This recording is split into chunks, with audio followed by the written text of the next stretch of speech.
All right. Okay. Here's your encouragement for the day. 1 Corinthians 2:16 says this, "For who has known the mind of the Lord so as to instruct him? But we have the mind of Christ." Now, I hadn't really studied that out before until once I did study it out. It's pretty amazing. Because it makes the assumption like to instruct the Lord. Like, why would we instruct the Lord? Well, the Apostle Paul is actually speaking from Isaiah 40, verse 13, where it says, who has measured the Spirit of the Lord or directed the Spirit of the Lord, and who has been the Lord's counselor or given the Lord advice. Now, here's what it's saying. It's not saying that, hey, God, what would you like to do?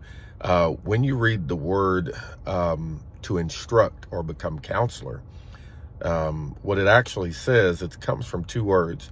But one of those main words is sune, which means union. And that union, with the English word for that is with, is where you'll find it throughout Scripture. But it's not with like I would have somebody with me in the car or with me in a space. It's with denoting an actual inside. It would be like if I took some sugar, a Kool-Aid package, and some water, and I mixed it together, and they became one. That's what that's talking about, okay? The kind of union. That's what that union means, okay? So when it says with, and you see that word with in Scripture, and there's different words that they use, but this particular one, sune, means union as in not just together, but inside. Like my heart is in union with me because it's with me. It's everywhere that I go. Okay. So who has known the mind of the Lord so as to instruct him, or in union? What this means, it means to bring two parties together as one, and they converge and think the same way and end up with the same conclusive outcome. That's what that means. So whatever that outcome is that other person would think, then that's what that means. It's like, you ever thought of something and somebody else thinks of the exact same thing, you're in the same room, and they're like, wow, I was thinking the same thing. That's what that means.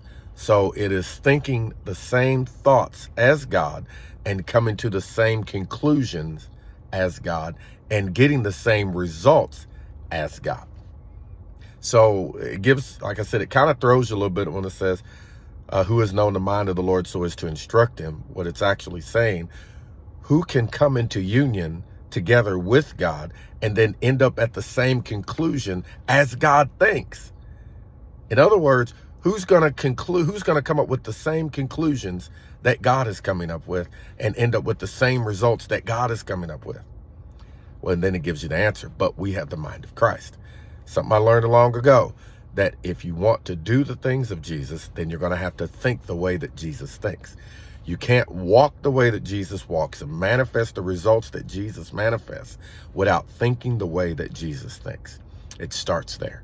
So have a great day, and remember, you're loved.